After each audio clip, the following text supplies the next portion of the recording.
નમસ્કાર મિત્રો, engineers education ચેનલમાં આપ સર્વેનું હાર્દિક સ્વાગત છે. તો મિત્રો, આજે આપણે ધોરણ 7નો વિષય ગુજરાતીના સેમ 2ના પાઠ 11 અખબારી નોંધના સ્વઅધ્યયન પોથીના સોલ્યુશન જોઈશું. તો પ્રશ્ન નંબર 1, તમે પત્રકાર છો અને તમારે તમારા ગામના સરપંચનો ઇન્ટરવ્યૂ લેવાનો છે, તો તમે કેવા પ્રશ્નો પૂછશો? તો હું આ પ્રકારે પ્રશ્નો પૂછીશ એમને કે તમે રાજકારણમાં આવવાની પ્રેરણા ક્યાંથી મળી? તમે ચૂંટણીમાં કેટલા મતથી વિજય થયા હતા? ત્રીજો પ્રશ્ન પૂછીશ, તમે ગામમાં કયા નવતર પ્રયોગો કરવા માગો છો? તમે ગામના પાણીની સમસ્યા નિવારવા શું કરશો? ગામમાં ગંદકી ન ફેલાય તે માટે આપ શું કરવા માગો છો? કોરોના ન ફેલાય તે માટે તમે કેવા પ્રયાસો કરશો? હાલમાં ગામમાં કઈ કઈ યોજનાઓ ચાલે છે? બાળકોના શિક્ષણ માટે તમે કેવા પ્રયાસો કરો છો? તમારા મતે ગામમાં સૌથી વધારે જરૂરિયાત શેની છે? તથા ગામમાં કઈ કઈ સંસ્થાઓની જરૂર છે? આ પ્રકારના હું પ્રશ્ન એમને પૂછીશ. આગળ જોઈશું. પ્રશ્ન 2, ન્યૂઝપેપરમાં આવેલ અખબારી નોંધ અહીં ચોંટાડી તેના પરથી પ્રશ્નો બનાવો. તો બાળ દોસ્તો, હું અહીંયા અખબારી નોંધ ચોંટાડેલી છે કે આર્મીમાં નર્સિંગ આસિસ્ટન્ટની ભરતી વિશેની. એમાં કંઈક આ પ્રકારે લખેલું છે કે અમદાવાદ, ગુરુવાર, આર્મીમાં સોલ્જર ટેકનિકલ આસિસ્ટન્ટની જગ્યાઓ ભરવા માટે તારીખ 15મી જૂન 2012ના રોજ અમદાવાદ કન્ટોનમેન્ટના હોસ્પિટલ તરફના દરવાજા નંબર 1 પાસેના સ્ટેડિયમ ખાતે ભરેલી રેલીનું આયોજન કરવામાં આવેલું છે. 17.5 થી 23 વર્ષની વય ધરાવતા ઇંગ્લિશ અને બાયોલોજીમાં 40% કે તેથી વધુ માર્ક્સ અને એ ગ્રેડ 50% કે તેથી વધુ માર્ક્સ મેળવ્યા હોય તેઓ તથા બીએસસી ગ્રેજ્યુએટ ભાગ લઈ શકશે. તેઓને ધોરણ 12ની ઉપરોક્ત ટકાવારીની બાબત લાગુ પડશે નહીં. શારીરિક અને શૈક્ષણિક લાયકાત ઉમેદવારોએ આ રેલીમાં ભાગ લઈ શકશે. શરૂઆતનું પગાર ધોરણ અંદાજે રૂ.17,000 જેટલું હોવાનું ગ્રુપ કેપ્ટને એક યાદીમાં જણાવ્યું છે. હવે આ યાદી મેં ચોંટાડી છે, એના પરથી હું પ્રશ્નો પૂછીશ કે જાહેરાતમાં શાની ભરતીની વાત છે? બીજો પ્રશ્ન પૂછીશ કે કઈ તારીખે ભરતી રેલીનું આયોજન કરેલ છે?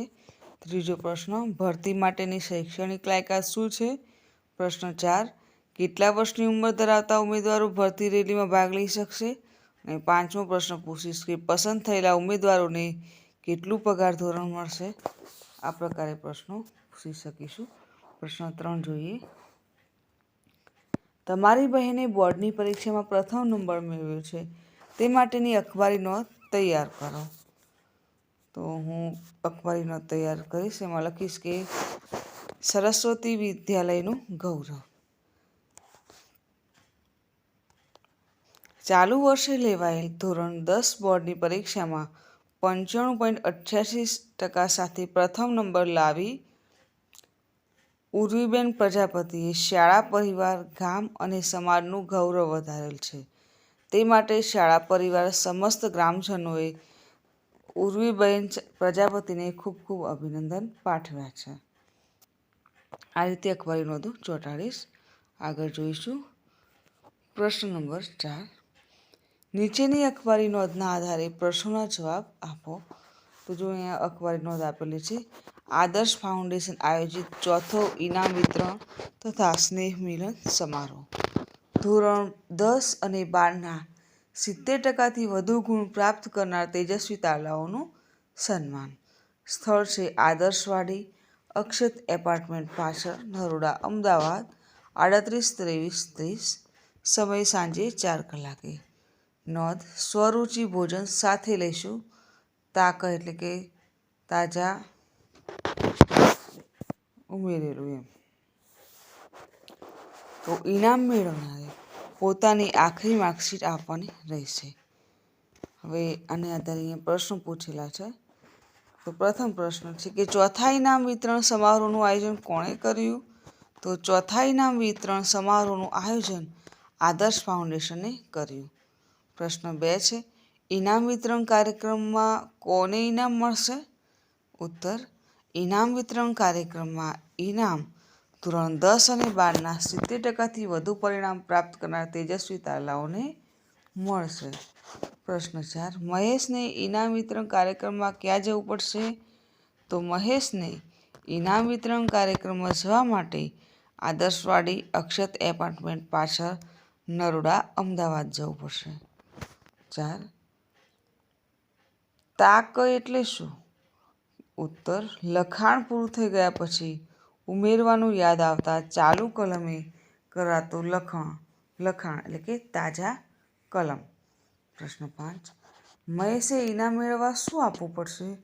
તો મહેશને ઇનામ મેળવવા માટે માર્કશીટ આપવી પડશે. પ્રશ્ન 5 જોઈએ. શું, ક્યાં, ક્યારે, શા માટે, કોણ, કેવી રીતેનો ઉપયોગ કરી પ્રશ્ન બનાવો અને એના જવાબ લખો. તો આપણે આ શબ્દોનો ઉપયોગ કરી પ્રશ્ન બનાવીશું. તો પ્રથમ પ્રશ્ન વિદ્યાર્થીઓ શું ભણે છે? તો વિદ્યાર્થીઓ ગુજરાતી વિષય ભણે છે. બીજો પ્રશ્ન બનાવીશું કે શિક્ષક ક્યાં ગયા છે? ઉત્તર: શિક્ષક ઓફિસમાં ગયા છે. ત્રીજો પ્રશ્ન બનાવીશું શિક્ષક શા માટે ઓફિસમાં ગયા છે? તો શિક્ષક વહીવટી કામગીરી માટે ઓફિસમાં ગયા છે. પ્રશ્ન 4 બનાવીશું ઓફિસમાં કોણ આવ્યું છે? તો ઓફિસમાં કોઈ વાલી આવ્યા છે. પ્રશ્ન 5 બનાવીશું કે વાલી કેવી રીતે રજૂઆત કરે છે? તો વાલી ખૂબ જ શાંતિથી રજૂઆત કરે છે. પ્રશ્ન 6 નીચેના શબ્દોની સમજૂતી આપો. 1 સંવાદદાતા. તો સંવાદદાતા એટલે વર્તમાનપત્રનો ખબરપત્રી. બીજો શબ્દ છે દૈનિક. તો રોજે રોજ નીકળતું છાપું એટલે દૈનિક. ત્રીજું પ્રતિનિધિ. તો વ્યક્તિ કે સંસ્થા તરફથી કામ કરવા નિયુક્ત થયેલો માણસ. ચોથો શબ્દ છે જાહેર નિવિદા. તો જાહેર વસ્તુ કે અન્ય સંપત્તિ માટે ચોક્કસ રકમ દર્શાવી કરવામાં આવતો વિધિસરનો લેખિત પ્રસ્તાવ એટલે જાહેર નિવિદા.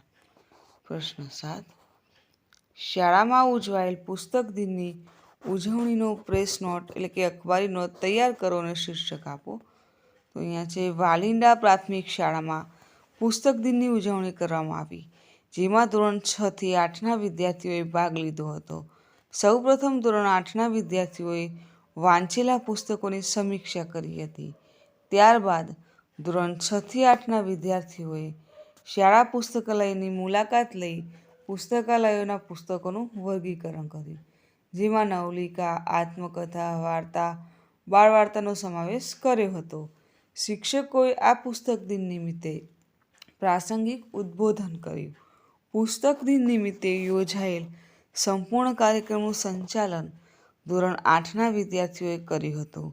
આ કાર્યક્રમમાં જાણીતા સાહિત્યકાર, કવિઓની ઉપસ્થિતિ પ્રેરણારૂપ રહી હતી. સાથોસાથ દરેક વિદ્યાર્થીએ નિયમિત પુસ્તક વાંચનનો સંકલ્પ પણ લીધો હતો. તો આપણે અખબારી નોંધ લખીશું. તો શીર્ષક આપીશું કે વાલિંડા પ્રાથમિક શાળામાં પુસ્તક દિનની ઉજવણી. સાઈડમાં જે જગ્યા છે તેમાં લખીશું સરનામું. તો વાલિંડા પ્રાથમિક શાળા.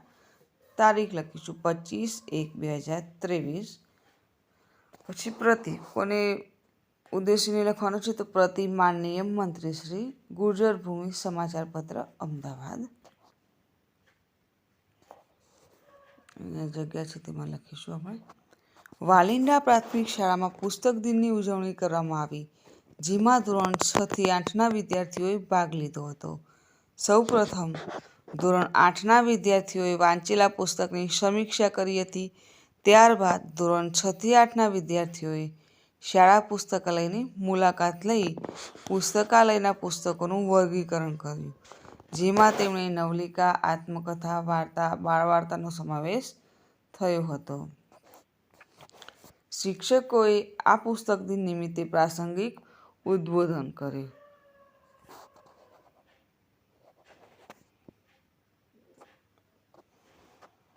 પુસ્તક દિન નિમિત્તે યોજાયેલ સંપૂર્ણ કાર્યક્રમનું સંચાલન ધોરણ 8ના વિદ્યાર્થીઓએ કર્યું હતું. આ કાર્યક્રમમાં જાણીતા સાહિત્યકાર કવિઓની ઉપસ્થિતિ પ્રેરણારૂપ રહી હતી.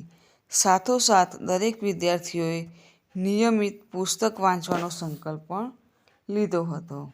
તો ઉપરની અખબારી નોંધ આપના લોકપ્રિય સમાચાર પત્રમાં નોંધ કોલમ તારીખ 28/1/2023ના રોજ પ્રકાશિત કરવા વિનંતી. આપનો વિશ્વાસુ સની પ્રજાપતિ. બરાબર, આ રીતે તમારે અખબારી નોંધ તૈયાર કરવાની છે.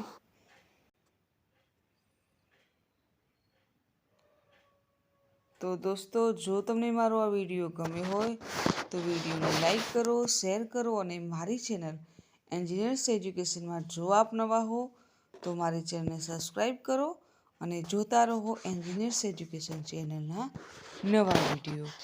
મારો વિડીયો સંપૂર્ણ જોવા બદલ આપ સર્વેનો આભાર.